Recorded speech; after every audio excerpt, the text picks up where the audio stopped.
What's up, guys, gals, and non-binary pals?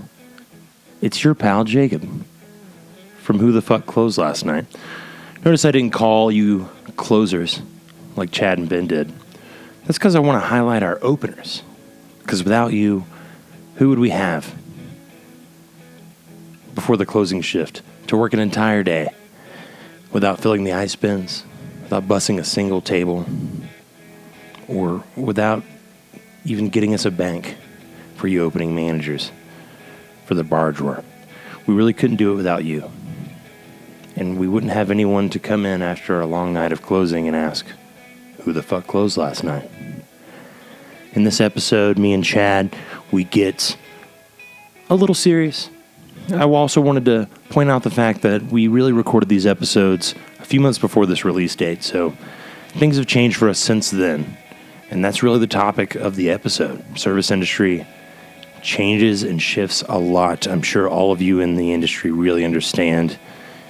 You're not necessarily getting a job and staying there for your entire career. In fact, it's quite the opposite, and we're going to dive into that a bit. I also cannot remember, for the life of me, if we remembered to say fuck Chick-fil-A in this episode. We got to stay on top of that. For those of you following the lore,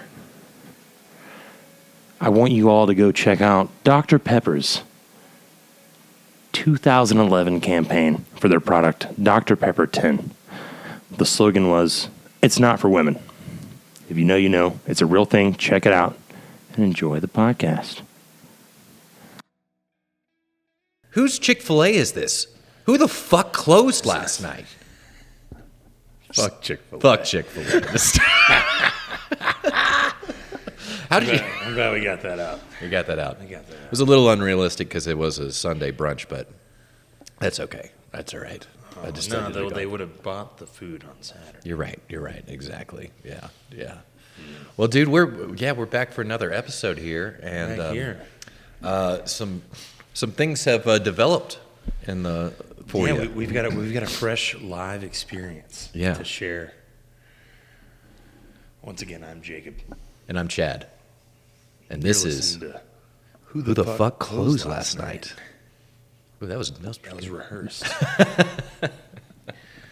Yeah, I mean, just jumping right into what's happening with me in my real life right now. Let's get into it. Yeah, I had the experience last weekend of learning that my restaurant is going to be closing. Yeah. For good, not just closing at the end of a night. Right. My particular instance, I happened to have a Friday off that I took off to go to a show, and I got an email and I got some texts from some coworkers that are friends, and they were like, "Hey, yeah, here in like 2 months, we're gonna be closing," which is sad because I really enjoy my job. You know, we've talked a little bit about enjoying our jobs and our careers as a whole, but my restaurant's really hit a stride recently. Mm-hmm. My team is awesome. We've been getting like good reviews. We've been having people coming in just because they're like, "Hey, you know, we saw you, like, you're like one of the top rated on the open table reservations in your part of town," that sort of thing. And yeah, we've just been really we had like a front of house team meeting about like how we can dial in our skills. I'm not gonna stuff like that. It's just I've been having a particularly good time and a particularly well balanced work life. And, right. You're really close with all your coworkers too. Like you guys seem like people always use that family thing, but you guys really. Yeah, I mean, some of them have been friends that I've met over time that I've like helped get jobs there. A lot of them are just like people that I've, like one of my coworkers, I ended up like going to a music festival with him earlier this summer. Like it's just been a good, I mean, I started there about 2 years ago. You know, that first weekend that they opened is when I just happened to be looking for a job. And yeah, been there. It's been, like I said, hitting that stride a couple weeks ago. If you had asked me, I would have been like, "Oh yeah." I've always kind of hopped restaurants a lot and things like that, and I've been like, "Oh, I'm in my 30s now. I'm getting ready to settle into life, start making some more long-term plans." Sure. And I was like, I'm gonna have this job. I know kind of how my schedule works. Everyone around me, like everyone's work schedule was right what they wanted, that sort of thing. And yeah, it's like I said, just been going really, really good. Yeah. But yeah, we got the announcement, and it's been a little somber. Yeah, I would say At so. work, everyone's been, obviously we're still open for, I guess it's 7 weeks. Yeah. But yeah, What a man. yeah. Did they give, when they gave that announcement, did they give like reasons? Did they give like specifics when they were talking to you about that? Or was it just a, hey guys, we're closing? Yeah, I mean, for our particular instance, like I wasn't at the initial meeting, but there was an email, and then I talked to my manager the next week, or the next day, excuse me, and because this is literally fresh. This is like 3 or 4 days ago for me. Yeah. At this point, and the company, it's a restaurant group. Right, right. So, for anyone that's not familiar with kind of the different types of structures, obviously you could have like a mom and pop place, would just be like if you, me, and Ben opened up a restaurant and owned it. Right. Yeah. We're the HR, we're the accountants, we're the everything. Mm-hmm. Yeah, yeah. You have huge restaurant chains, which are like a substantially larger. Sometimes they're franchises, sometimes they're all corporate owned. Mm-hmm.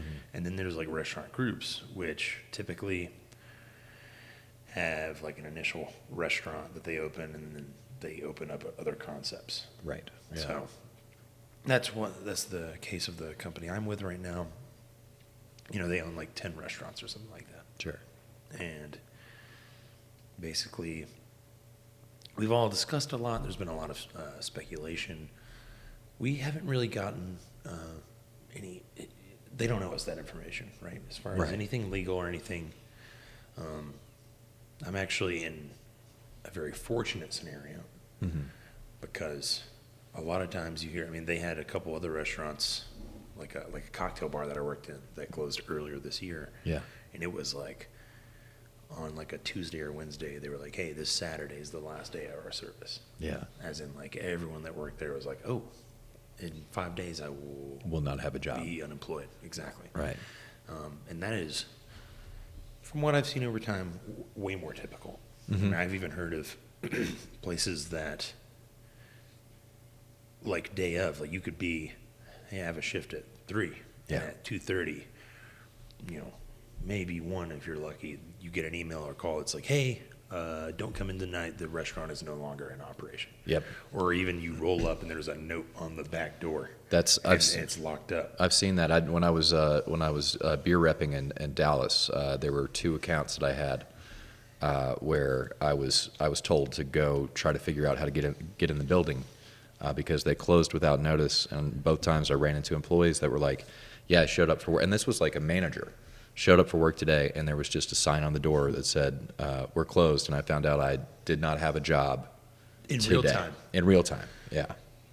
And, yeah, I mean, from what I've gathered, some companies operate with that policy. They're like, well, we don't want anyone to steal anything, Kitchen worker finds out he doesn't have a job this week, he's going to take one of the good steaks home and stuff. Right. Which, or they're not going to show up. Yeah. Is what the excuse is. Like, go. well, if we tell them, they just won't come.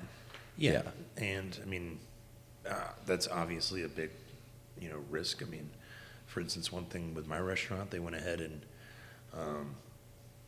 they actually, like, fired one of the floor managers or laid her off immediately. I don't know what the right term would be. They were like, we have 2 months, but your last day is today. Wow. That I guess maybe that benefited them not paying her salary for the next 2 months or whatever. Yeah, they let the host team go, so we're just a restaurant operating without a host. A host team. They're doing things like they're taking some of the they're already like dwindling down the menu. They're basically just like, in a certain way, it's kind of them. Because they're like, hey, we're going to stay open. The only people that are going to benefit at this point are the people that are making like myself, like I get 2 more months of tips and paychecks. Yeah. So I mean, yeah, it's bittersweet because we're like, oh man, this is as good as it could go. Right. Yeah. And at least we have notice and time to get. yeah, and I know last time we talked a little bit about, kind of the unique flow of this industry as far as like, experiencing life on a different schedule. And I mean, I haven't spent much time in other industries, but I imagine there's some lines of work where 2 months is like not a long time at all to find a job. Yeah. In my personal experience, two months is like forever. Right. Exactly. If you have any sort of resume, 2 months is more than enough time to get your foot in the door, and you might not be at the exact place you want or anything, but you can be on a schedule, trained up, getting tips. Sure. Yeah. In a couple weeks, much less a couple months. Yeah, man. It is. I think because there's we talked about, it's kind of the theme of this episode is the transient nature of our workforce, which you have like some of that is chosen where it's like we have the opportunity to like, man, if we wanted to go and live in San Diego right now, well, we could just roll out, knock on a few doors, and get a job within like a week or two. Yeah, take a vacation out there. Extended. Do 6 months out there and then like move. You could literally do that out of choice. I mean, if you've got a friend that lives in San Diego, Yeah, absolutely. If their restaurant is hiring, like a friend in the industry, I should say, like, the block they're on probably has enough going on. Exactly. So that's kind of and everybody knows somebody and somebody else and stuff, and that's the benefit of that. But the other side of that is that restaurants themselves are always opening and closing. And many times there's things that are difficult to see as an hourly employee that are happening that could be causing that restaurant to be having to shut down. Yeah. And it's, I guess that could be scary. I mean, what was your initial emotional feeling of?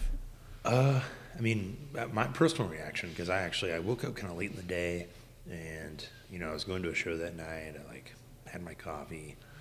There were my roommate, there were some friends at my house already, and they were like getting ready to go eat at a restaurant that's right next to my apartment. And I was like, oh, fuck it, I'm gonna get my day started. I went and I was like, I'm gonna go have a beer. I mean, I had woken up at like 4 in the afternoon. Okay, Yeah. And I was like, so I'm like sitting back having the first beer of the day for breakfast or lunch. The old breakfast beer, baby. Yeah, it's great. And I saw like a shift get removed from my schedule. I got a notification from my app, and then my buddy Nick texted me. He said, "There's news." And which one? Fuck that. Yeah, don't just do that. You say there's bad news. Yeah, right? I'm calling Nick out directly right now. Don't say there is. Say there's bad news. Yeah. All right, it's gonna. Yeah, don't just say news in general. No, I talk shit to him all the time. So if I mention him on the pod, I want to make sure I'm talking shit directly to him. But no, I mean, it was obviously, he was like, dude, gotta let you know. And I was like, oh yeah, I'm about to see him. Like I immediately, I've been doing this long enough. I was like, oh, we're about to close. That's definitely what's happening. It's the type of thing where like I said, I wouldn't have expected it, but I generally maintain the notion that that's the sort of thing that could happen in my life at any point. And yeah, I mean, I wasn't like surprised. I was, disappointed. Sure. And still am disappointed. And, obviously, I think anytime anyone experiences a life change, something like, especially a particularly stable job, you're like, oh, what's going to happen? Am I going to be able to get a job where I can make the same money? Have I taken on bills that I decided as a result of the exact paychecks I've been getting, that sort of thing. Right. So I'm a little, I'm nervous. I'm nervous about having to go back to that process, but it's only 2 short years ago that I had been fired from a job and was looking. So this is far more far more comfortable for me. Sure. You know, and I feel a lot of loyalty to my team. So like my unique scenario, I mean, I have an interview tomorrow. There we go. That I've already set up at a place that I'm actually really interested in. Yeah. You know, I'm hoping that I can be like, hey, I want to ride out these last 7 weeks with the company I'm with. Like, Sure. it'll be more of hopefully more of a conversation of like, if you like me in this conversation, are you willing to hold out for 2 months while, you know, do you need someone right now? Like, can I get trained, like, can I get slowly trained? throughout can you that? put me on a day or two? I'll tell the other restaurant I can't be there for 1 day a week or something, because we're going to close Sundays and Mondays and be open 5 days a week. So, Right. I mean, and of course you know, the management team's like, hey, look out for yourself. Like, Yeah, absolutely. if you get a gig tomorrow and need to stop, just Understand. tell us, yeah. No, Yeah. and I mean, there's a benefit there because Colorado's an at-will employment state, so there's not really a lot of ups and downs as far as there's no negative. If you technically like walking out of a job, you probably aren't making the best friends with that management team and stuff. But Right. They're not allowed to say anything about that either. Yeah, there's no sort of you know, ramification. You know, negative thing for you as an individual. It doesn't really reflect on you. You're just like, Yeah. you know, You just can't use that person as a reference. Like, yeah, unless they like you. Yeah. You know, Yeah. there's so many things. Yeah. But yeah, I mean, just the process of as far as, you know, emotionally, it's we've had a good reason to go out drinking after a few of the shifts. Yeah. Out the gate. And of course, you know, we're just all talking. It's definitely the thing that we're talking about. Sure. And we're all kind of like a little bit of what I would call the fuckets. Just like, we're kind of we're going down with the ship right now, sort of thing. But it's also, there's all these great professionals. It's a networking opportunity. You know, now every one of the people I work with, everywhere they go, I now have a new connection at whatever restaurant they're at or whatever they do next in their life. And of course, all the people I've worked for and with are going to be people that I may someone that might help me get a job. I mean, the interview I have tomorrow, there's like 2 guys that used to work at my restaurant that I'm currently at, and they like. One of them quit, one of them got fired. I'm not sure if I remember. It's been, you know, they had left like more than a year ago. Right. And yeah, they're like both like chefs at this place, and they've both been like involved in opening this new restaurant. And they're like, I hit them up, and they're like, dude, yeah, we'll tell the guy, like, come in. You know, it's like very, I know a guy that knows a guy. Right. Kind of thing. Right. Which Absolutely. is all we've talked about. So. Yeah, I was actually thinking about that. You asked me last episode of like similarities I saw in like film and acting and the restaurant industry, and this is actually one where it is like you can be at a place and you become so close to people, but how long you're on that thing is not guaranteed, and even though when you leave that thing. You still feel so very close to those people you worked with because you'd been in the trenches together. Yeah. And when you run into them again, it's like a reunion. But B, they are more likely to be like, hey, man, I'm working on this thing. You want to come work on this with me? It's the same thing with the restaurant industry. It's like, oh, man, well, look, dude, I've got this new gig, and things are going really well. If you want to come over and join this ship, like, jump on, man. Yeah, dude. I mean, it's great because we've got you know, anytime. I'm at a loss for words. Yeah, there was a guy that came and worked at the restaurant, Keeney's that I'm at now, and he was a regular that you and I had served. Yeah. When I worked with you, and he just like happened to be looking for a job, and he walked in and sat at the bar, and I was like, "Yo, what's up, bro? Yeah. Like you're looking for a job right now?" He's like, "Yeah, I'm just like walking around this part of town." I was like, "Dude, I got you. Let me talk. Like, let me meet and introduce you to the manager right now. Like, Yeah. I've never worked with you, so I won't. I'll literally tell them I've never worked with you, but I know you've been in the industry for a while." And like, he ended up getting the job, and now he has another gig at the same company, and like yeah, that sort of thing of just like that immediate personal network that exists is so like, and managers in this industry, like they take that and they're like, oh, this guy that like my super reliable employee says that this guy's got his vote of confidence. Well, like that's almost all I need. I barely need depending on the role. Yeah, exactly. Yeah, I barely need the resume or anything like that. Yeah, absolutely. Well, yeah, man, let's, because your experience, of course, is shared by so many people throughout the nation all the time. Yeah. Restaurants are constantly opening and closing, and I did a little Yeah, I'm sure you've digging experienced it yourself. Oh, 100%. Yeah, it's absolutely true. Yeah, and it's usually, read an article talking about, like, it's usually caused, they described it as death by 1,000 cuts. There's usually a lot of things that you're not even seeing that kind of have led to this moment, which is why it's sometimes difficult. I mean, sometimes I've worked at places where it's pretty obvious that something's about to go down. Oh, yeah. And I'd say with the speculation at my spot, that's the exact term I've used, is death by 1,000 cuts. There's all these little things, like some people have been saying, like the physical space that's in this hotel. It's probably very expensive to rent out. It's cursed in a certain way. This is like literally the second Mediterranean restaurant that's been in that space. Yeah.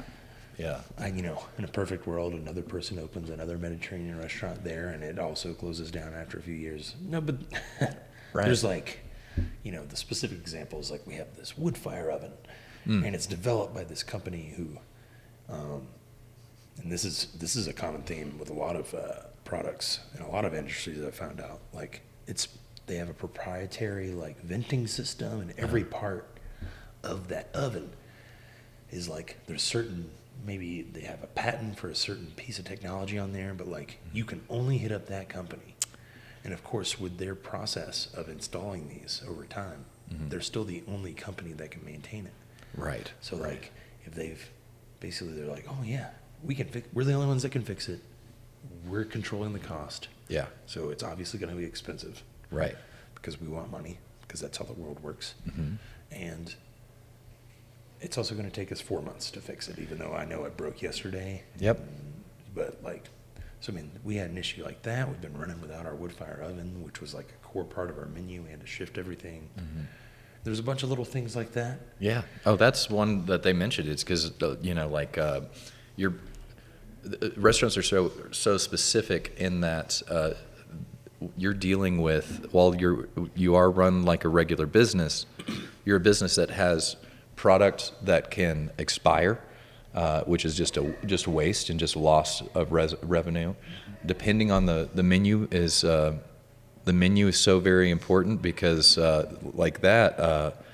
you can add certain items on the menu that require expensive equipment, specific equipment, and if it goes out, then it's going to like cause a menu change, and then the repair of that equipment can cause you to lose a lot of revenue, and it's like something you as an employee might not see, but it's a weird part of our business that you have to pay attention to.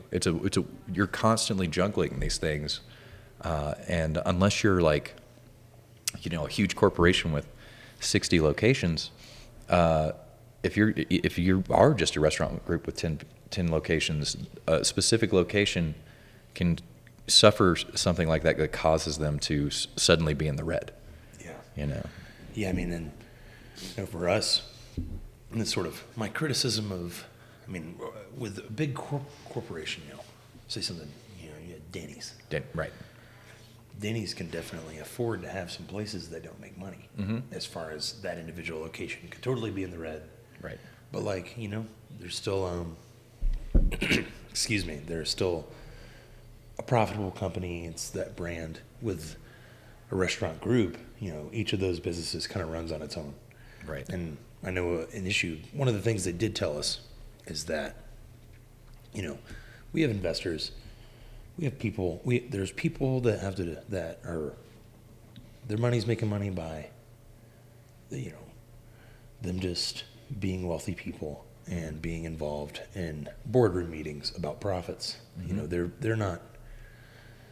They're not industry professionals like you and I. They live a different life, and this decision was definitely made by people with money Mm-hmm. in a boardroom meeting Sure. where even though we're profitable, even though we're in the green, they're like, hey, like this isn't making enough money. I'm not getting the return on my investment. And it would be, well, I have a lot of opinions on, the nature of the corporate economy and like people having that kind of power is sort of inherently corrupt in my personal opinion. Yeah.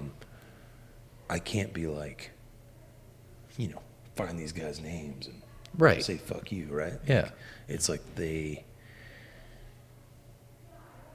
had to make a decision, and they had to do what's right for them. They have to make their business work. They have to make their work week, their quarter, and so that was definitely as good as things have been. I'm like, yeah, like this is people making a business decision, and my transient, fluid, like understanding of my industry is like, yeah, like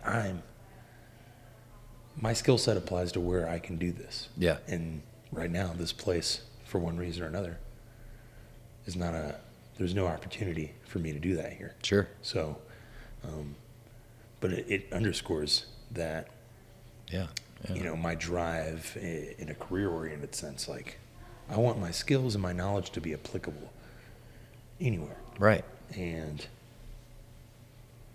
so there's that sort of, it's a little bit of forced growth. Yeah. Yeah. Absolutely. Like, yeah. I'm an optimist. Yeah. So, Of course. Yeah. Well, you got to be. And, there's those fears because it is, we've both, jumping these ships, I think the biggest fear is like, am I going to get on another sinking one?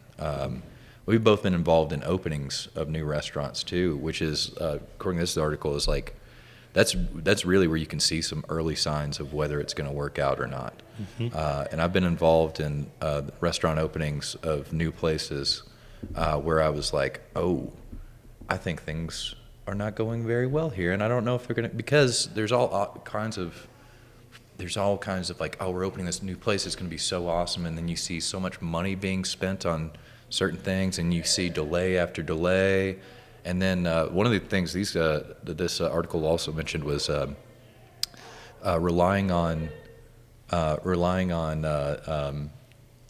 people rather than having systems set up, especially when like a place is trying to replicate for the first or second time. If they don't have specific systems, if everything was reliant on this one chef and this badass manager who's been there for 10 years, it's not easy to replicate people. You have to have specific systems, right.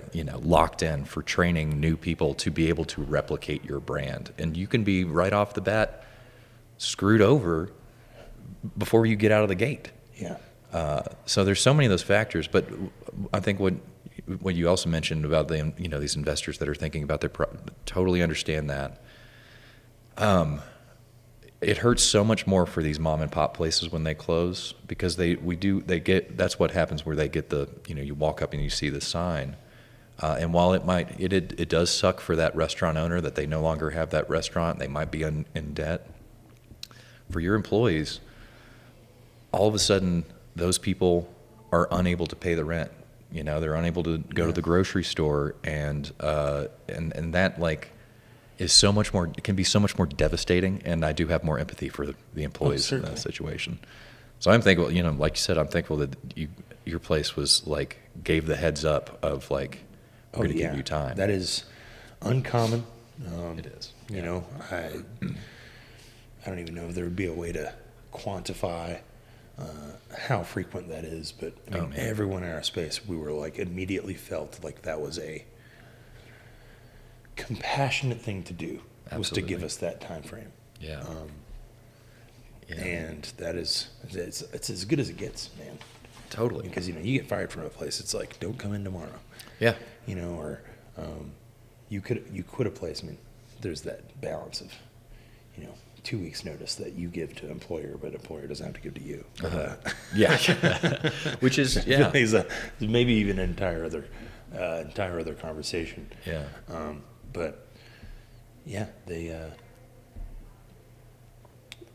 I love what you said about. I guess you were saying the article. Yeah. Mentioned focusing on systems being put in place. Mm-hmm. Yeah, rather than just than just people. And there we encounter a lot of, similar to what we talked about last time, of, where's that sort of like line? I'm not necessarily asking you this, but like, I have things that I know that I could apply to a system, but like if I'm not like sort of meeting a requirement, if I'm not participating in an established system, I have to rely on just like what I know what to do. Yeah. And that doesn't necessarily work for every other employee Absolutely. on the floor, or every bartender behind every bar. And it's, like I could be efficient all day long, as like a skilled professional, but like how can you translate that to working at the next 3 bars with your brand in the next 3 cities? Absolutely. And so that is, one of those many things where that would play poorly for the restaurant as a whole. Oh, it does. It's, that's something, there was another article, because, we opened this about talking about the transient nature, and people assume that is just, that's just how restaurants work. Employees come and go, and it's like a revolving door. This industry has the highest turnover rate in any industry in the United States at like 73%. Wow. Which is insane. But that type of turnover is so very costly to the restaurants and businesses. And I think we can both speak to this. Look, man, while we know we can go get another job at another restaurant, we don't necessarily want to. We actually want to stay at the same spot. Want some stability in a non-stable life, right? Absolutely. We want to find that good ship and be able to stay on it for a long time. Yeah. So that's, especially as lifers, it's like, that doesn't necessarily have to be the case. And while there is the people that are like, yeah, man, they're actually trying to be a lawyer, or they're trying to be a doctor or a nurse, or this is a temporary job, holding on to your employees all goes back to a good culture and good management. If those things aren't in place. Oh, yeah. I'm always, there's this restaurant. It's closed now. It was in Birmingham. It was like my first fine dining experience I had in my life. And I'll just like name drop some stuff here. Yeah. Chef and owner Frank Stitt in Birmingham, Alabama. He wrote a book called Southern Table. It's really, really a defining guy for American Southern cuisine. And I would hope that, both of us being from the South, we could get a chance to experience some of that together in the future. Yeah. This guy's restaurant is called Highlands Bar and Grill. I always speak highly. I'm biased. I'm from Birmingham. The food there's great. This guy is a big part of like a food scene developing there, and like Southern fine dining being in the U.S. being brought into the world and into the market. Anyways, he had this one employee that was with him for the whole 30 years or however long, maybe 35 years. I can't remember the exact number, however long they were open. And a good friend of mine was working there, and this was going on 10 years ago when I was like first started bartending. Yeah. And I went to this restaurant with him. We had the employee discount, and there's a server there.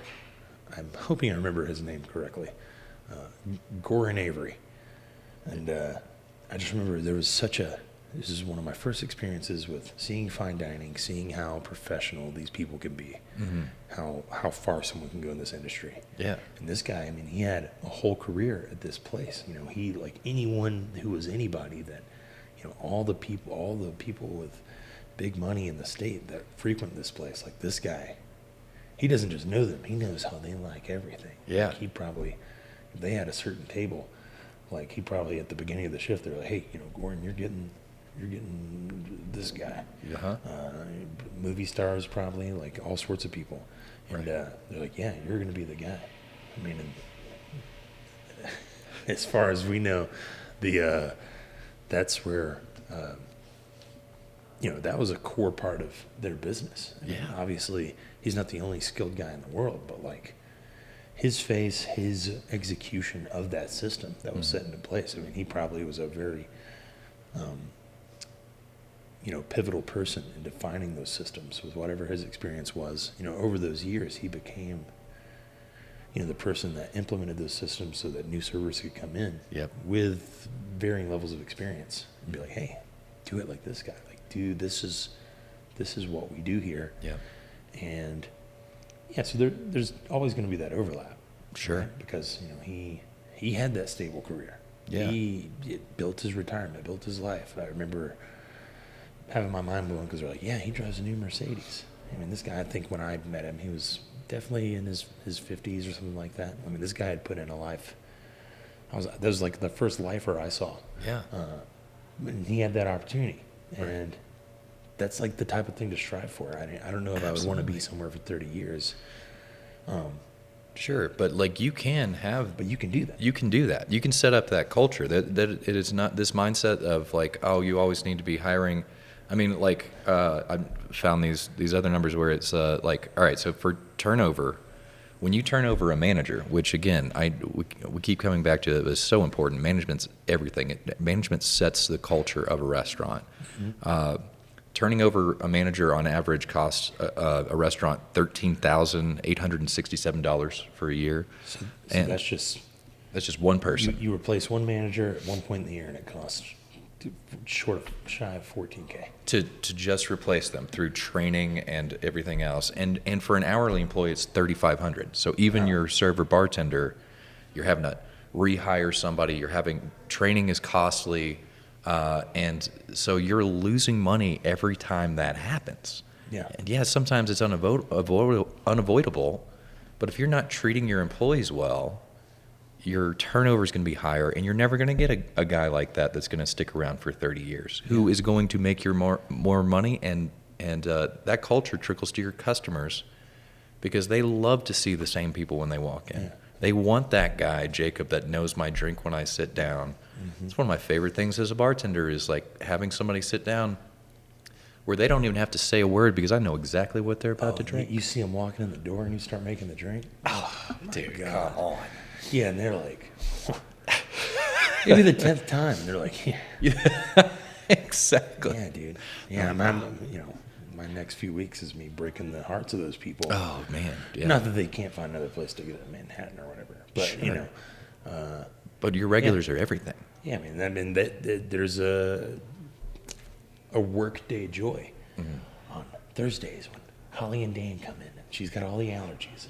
And we make sure that there's enough of the Albarino for them to drink. There's just that there's a little bit of reflection there on my part, just being like, I've already done it. The past couple days, I've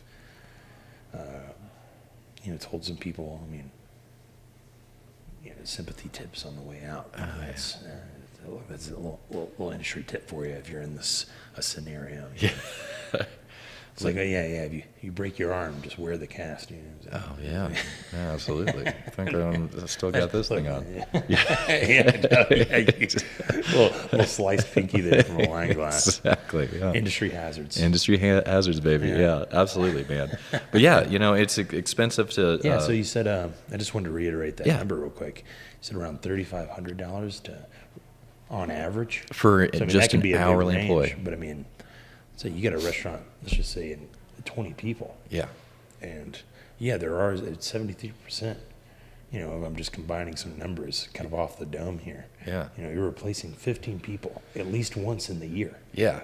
Right? Right. Even if you did 10, even if you had what would be considered with these numbers, a low turnover rate. Yes. If you replace 10 people in a year, that's $30K, $40K. That's all. Yeah, $35,000. Upwards of $50,000.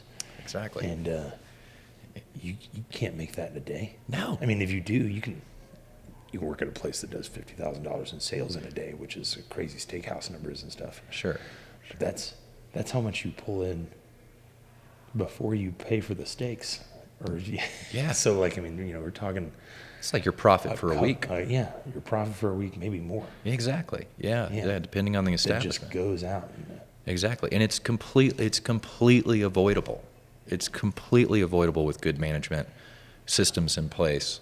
And again, most of us don't want to find another restaurant. We're real people. These are our real jobs. Right? Yeah, exactly. This is our life.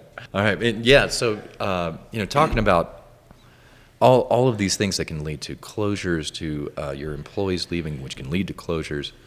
People, that mentality, seeing restaurant employees as transient. I found this quote that just hit so hard. I feel like it really talks about everything kind of that we're trying to speak to with this podcast. It's from the, sorry, I've got to get the reference. They didn't list the author, but it's the Harvest American Ventures, an article by them. It said, behind the facade of cook, chef, owner, server, bartender, or dishwasher is a person with deep feelings, life challenges, missed opportunities, great aspirations, interesting talent, and a heart that may be strong, broken, or on the mend. And I was like, damn, dude, that speaks to all of us. Oh, man, deeply. And that's, in referencing my current scenario, there's one particular element.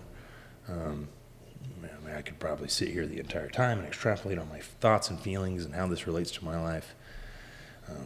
But kind of in the spirit of vulnerability, I sort of, it was a rough day when I found out. Sure. I've got a lot of things going on in my personal life right now, and not that everyone does it all the time, but kind of one of my initial knee-jerk reactions, I was like, man, the one stable thing in my life right now.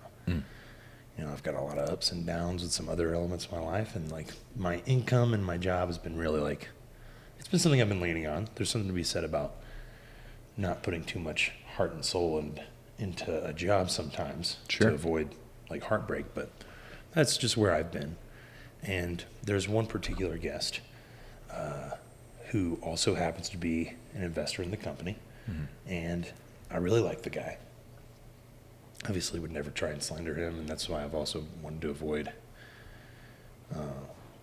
painting any sort of opinionated picture about the company as a whole. Yeah. Because that's, decision was made, right? But he definitely is one of the people who was probably at that meeting. Yeah. I've talked to him a lot. I see him. He comes in frequently, and I know his preferences. I know his wife. I've met his kids. This is a guy. Yes, he is just a bar guest to me. Sure. And this guy's definitely of a wealth and social status, where even though he knows my name and everything, he probably, I don't know, he maybe literally never cooks at home. That's just the life he's living. He's an older guy. He's clearly successful. And there was a little bit of heartbreak that I experienced, because I was like, man, this guy just dined in like the night before, and had a whole to do. A big dinner and everything, and I was like, man, did that guy Did he know? was he one of the guys? He probably helped make the decision. Sure. Obviously, once again, he's gonna have to separate that. He can't go around being so emotionally attached to every person that works at every company that he has money invested in, that he never makes himself money, right? He's got to look after his own. Right. But there was just that little part of man, he really came in here and I dealt with him and spoke with him from the position of being comfortable in my life at my job. Yeah. And meanwhile, the decision had already been made by him, maybe months before. Sure. Maybe he wasn't. I don't know. Yeah. I don't want to know. Yeah. But he, I was like, man,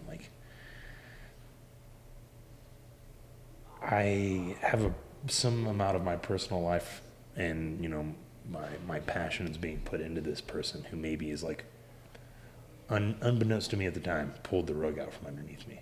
And at least, 10 other people, 12 other people that I really respect and really work well with, and had every reason to assume up to this last Friday that our lives are made a bit more comfortable and stable by the job we have. Sure. Yeah. And so, yeah, I've seen it, man, in real time. That quote, I've seen these people who, some of them, they're just professionals that are just bringing their best self to work, and they're like, dude, they're just bummed. Yeah. It's not the worst thing that's ever happened to them. They're Right. fine. They're Yeah. gonna be fine. It Yeah. is just a job. Absolutely. Yeah. I've said it before, and I'll say it probably a million more times on the podcast. I'm all about working to live and not living to work. Absolutely. Especially in our industry, right? Unless you're owning the bar and also bartending at the bar and that's your whole life. You're living in the upstairs apartment you built on the bar or whatever. Like, unless that's the life that you're leading, you got to have that separation, that balance in life. You do, man. You can't identify, that. And it's easy to forget for a lot of people, even me. Like, someone's providing a service, it's not, they're just the person facilitating something for you. They're not necessarily an entire human with an entire life and feelings. Exactly. Yeah. They're more than that, and as much as like, and I hope we haven't made it seem like all owners of places that decide to close are just like heartless people, because I can imagine that decision is wrought with a lot of emotions for them as well, with people knowing what the consequences of what their actions are about to have to do. Another example, recently this last year, I worked at Alamo Draft House for many years, and the DFW location, the owner of those locations at the time, Bill DiGaetano, is an incredible dude. I mean, this guy is literally was a Army Ranger sniper during Iraq and Afghanistan. Served in Afghanistan. Dude is a badass, really genuine, kind man. I have seen him do multiple kindnesses for his employees throughout the 10 years that I've known him. And they had to make, after COVID, you're running a theater, which, yes, all restaurants were hit hard, and Alamo being a combination restaurant theater, that happened right after they had recently opened 5 locations. So they overextended themselves because the concept was going so well. And then after COVID, even though the restaurants recovered, movie theaters did not recover in the same way, and are still not fully recovered from COVID. People are still choosing to see movies at home. So the whole structure changed. The whole structure changed, and he got hit hard, and they had to file for bankruptcy. And all of a sudden, all employees at all 5 locations were left jobless. Now, they immediately attacked him as if it was like he did this on purpose, Like why would he want? I know how much passion this guy had for that cinema, for movies in general. The coolest things that Alamo still does to this day of themed menus were started at his location. He was the first location, the Richardson location, that did themed menu items. I saw how much passion he had for his company, and in the way I read it, I'm probably going to piss off some Alamo family members that I still love. I feel like he did everything he could to not shut down those doors, and he took it to the very last moment, and unfortunately had to. Yeah. And I can't imagine how hard that was for him, because I know how much he loved a lot of those people that worked there. Yeah. And that's not an easy decision. Oh yeah, and I'm certain, with you also don't want to. I've never been an owner, but probably so many decisions, and how much do I tell about where the company's at? Yeah. It could be kind of on the fence, and you're like, well, I don't want to worry people. Totally. People are stressed enough trying to just do their job and work their life, and they're getting paychecks still. I don't want to make them also be stressed as to whether or not their job could be on the line. Yeah. And what if I can save it? Then Right. They're going to be stressed out unnecessarily, and they're going to kind of carry that anxiety with them, regardless if we bounce back. Totally. So yeah, and then those things like something like filing for bankruptcy or making that decision. I mean, with my restaurant, I think that it probably the decision maybe was talked about maybe even earlier in the year, but I feel confident that decision. It's not like they knew for months on end. Right. You know? I mean, as far as maybe they knew, they didn't know the time frame. Maybe they were trying. Maybe there were talks. Maybe it was 3-step process. Steps 1 and 2 were already set in stone, but they weren't sure about step 3. They're like, well, what if something happens? What if we get, I don't know, another investor joins? There's so many things. So many factors to that. Just the time frame with right now with our staff. There's another restaurant the company owns. Mm-hmm.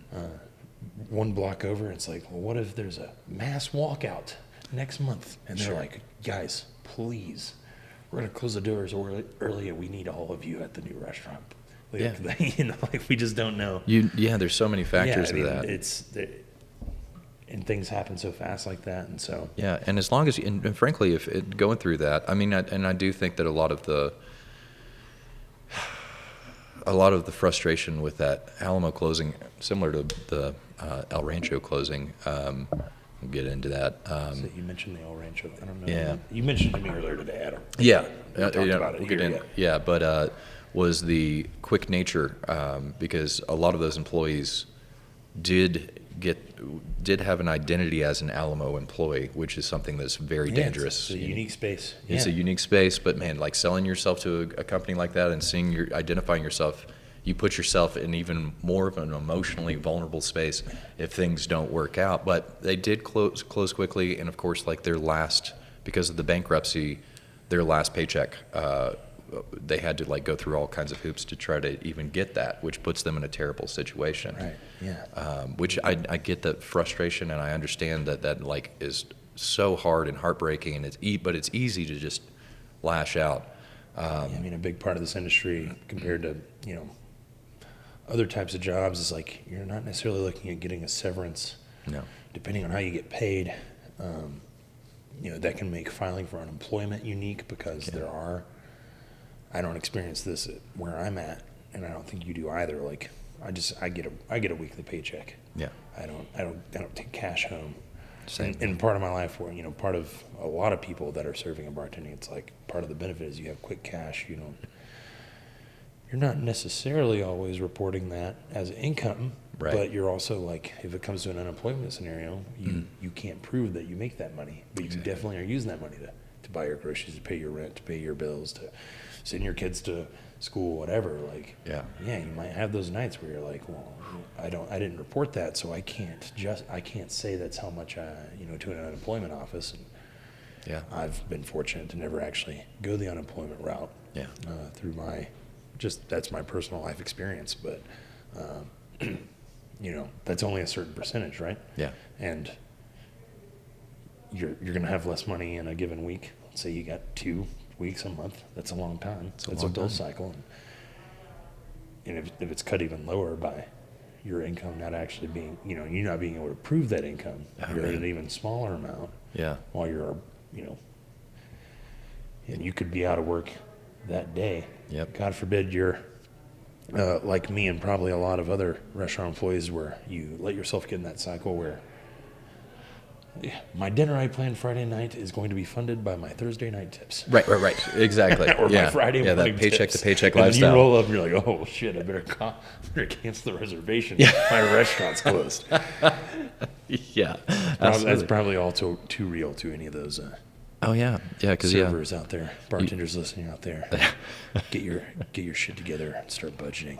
Yeah. I need to do that. Oh God, yeah. I need to do that. Let's do it together. Absolutely, man. Jesus. Yeah, dude. But it is, yeah. So it's easy to lash out, and yeah, there are. I mean, look, there are instances. Fuck it. Let's bring it up. Yeah.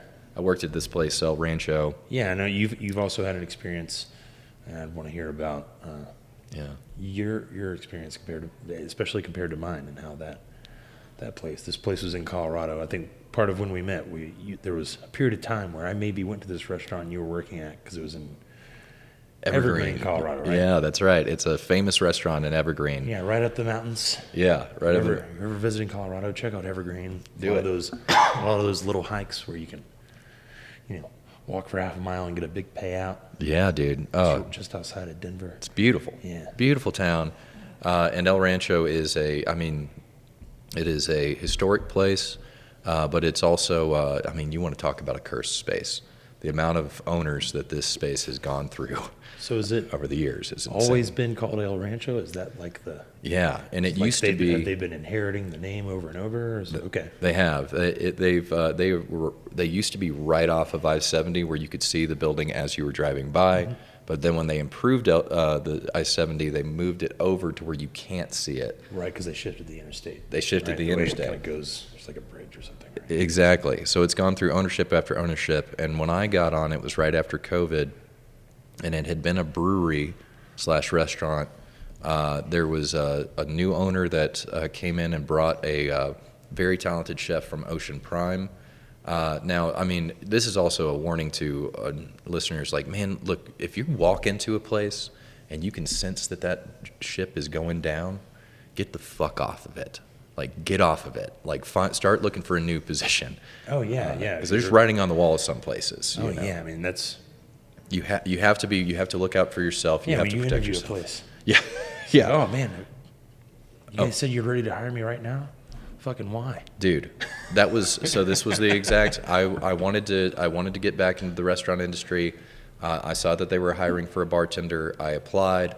They called me the next day. They said, when can you come in and interview? I said, tomorrow.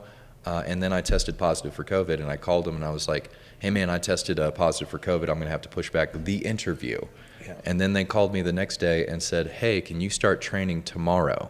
And I said, I have COVID. I told you that yesterday. It's going to be 2 weeks before I can. And then getting in during the training, the manager it was 3 o'clock in the afternoon, and the manager was already like pretty toasted drinking. And the person that they had me train with didn't train me at all, left early and had me close the entire bar, which I was still considered. So I already saw bad management, but the chef was fucking brilliant, and his dishes were incredible. He was doing like elk chili and like rattlesnake sausage made in the house. I had that elk chili. It was Fire, man. The steaks were incredible.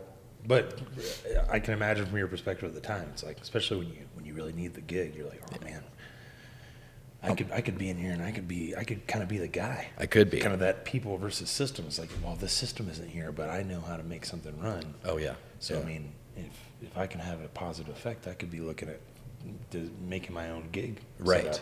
Right. But there's more to that. But there's more to business than you being a 5-star bartender.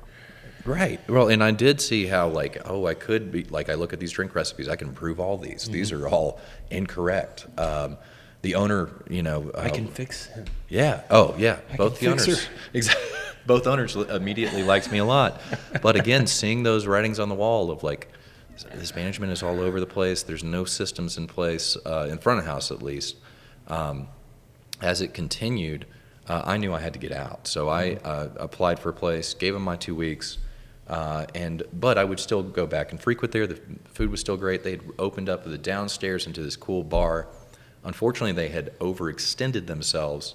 There was a rift between the two owners, and the one owner left, and the owner that was left behind, all of a sudden, they seemed like they were humming. And on, it was like April 26th, their employees came in of 2022. They came in expecting their paychecks, and he couldn't pay payroll. And according to their GM, she estimates there was $100,000 worth of tips that were tips and wages that were owed that were not paid that day, which is heavy, which caused a walkout, which caused them to call the cops, and it was a whole mess. In those instances, like, look, man, like you're saying, you're not blaming the company. We're even talking about like the emotional vulnerability, but to do something like that is cold-hearted, and it does justifiably cause those employees to have more than beef. They literally have lawsuits against this guy, as they should. So yeah, man, it's all over the board. It's this transient nature. It's the transient of opening and closing restaurants, and us as employees having that freedom to move, but also the frustration of what happens when I have to find a new gig is complicated. I had a thought and I lost it immediately. It went out into the ether. Mm-hmm. Yeah, but that's so between the El Rancho conspiracy and all the other sort of types of closings, I feel like it's very much so indicative of some of the other things we've talked about. How the industry itself, not just us, as bartenders, having that sort of fluid at one place then another, this job that's this good, this one that's fun but doesn't pay well, like all those sort of like ups and downs and unique experiences. It's also true for owners. Absolutely. Yeah. And there's different people that, you know, have different skill sets, people getting in over their head, people that are so dialed that, you know, like with my company, you know, they're so dialed that like just profiting isn't enough. Right. You know, there and everything in between. You know, places where, you know, maybe there's I've like been at bars and stuff where like there's no way this place makes money, but like the owner has like other successful businesses and he just likes having the bar. Right. You know, there's all these sort of variations in how this business goes. Yeah. And, you know, I imagine that could be true with other industries as well. But I think, you know, with this one, there's all these little things that are so, you know, temporary, and you know, everything's kind of temporary, or everything is temporary in life. But having that sort of, I mean, that's what's beautiful about it. How it reflects the communities these places are in. It reflects the spirit of the individuals in these various places, even city to city, even, you know, Westminster, Aurora, Evergreen compared to Denver. And it's, you know, this constant moving, shifting, and growing thing. And yeah, I mean, it's multifaceted, and there's no way we could cover the full breadth of it in a conversation. But I think that's what's beautiful here is, you know, I guess it's one part beautiful and one part really intimidating. Right. You know, for myself, you, anyone listening that's in the industry, it can be a little overwhelming because you're like, you know, how do I, you know, I'm in the industry. I want to establish myself. I want to have that stability, that 35-year vet of the Highlands Bar and Grill in Birmingham, Alabama had until they closed the doors right at his retirement age. Right. Like, you want to be able to build that, even though, you know, so you found yourself in. Yeah. So you're a bartender now. Like, how do you, like, you know, approach that and develop that life, that stable life that a lot of people want, or that maybe, you know, you're going to want. You know, for me, I know that right now I'm very fluid. I'm at a point in my life where, you know, I'm single, I'm traveling, I'm like, you know, it really works for me to have moving and shifting, you know, work life. Sure. Because that just helps me continue the moving and shifting nature of my my week to week, month to month that I already operate on. But 10, 15, 20 years from now, when I'm wanting to like actually be established, like, how do I find that? And you know, you do have to believe in it. You do have to take on some of that heart and soul. You got to let that, if there is an established system at a place, you do have to take a chance sometimes. Yeah. I mean, I took a chance on the place I've been at. You know, they were just opening, and it worked out super well for 2 years. Yeah. In the middle of that, actually, I quit and opened another restaurant, and they let me go after the first week of service. Right. I literally didn't know why. Yeah. I think that place is actually, like, everyone that opened other than the owners has actually been, like, fired or quit or otherwise. Bad sign. Yeah. It's a really bad sign. I mean, they had great food and everything, and, you know, I think having discernment, that's probably something that we could, we've got another topic that we're going to talk about, I think, kind of, you know, when it comes to, like, skills and everything. Right. Maybe one of the upcoming episodes. Stay tuned. Yeah, but looking for those signs and being aware. You do, you know, because there's that combination. You got to take care of yourself. You have to look out for yourself. You do have to look for those signs. But yeah, there are times, there are moments where it is like, yeah, man, pulling that trigger, taking a chance. You can land in a really beautiful spot that is gonna, like, take care of you, and you'll take care of them. You'll be passionate about it. It's a difficult, and, you know, we barely touched on even the effect that, like, sometimes these closures have on the community. Like, we get a chance to live in these moments where we are a part of the community and we're making moments for people, and it hurts people when these people outside of the restaurants, the regulars, the guests, that like, man, that's where I asked my wife to marry me, or this is the first, you know, I had my birthday there, or I was having such a shitty day, and then I rolled up, and then Jacob was bartending for me, and we dove into this like deep conversation that just pulled me out of this darkness that I was feeling that day. There's so many people that it touches, and I think all we can do is like stay in the moment, be aware, take care of yourself, and realize you're a part of something special, and even if it's a restaurant that's about to close. Yeah, I mean, and yeah, because we're just talking about being a person, getting to be, you know, a human being inside of a place that also is just your workspace. And you know, there's a lot of ways you can work and just be a robot. You know, I've worked in a warehouse before where I was literally just a part of the machine. I may as well have just been a piece of equipment. Right.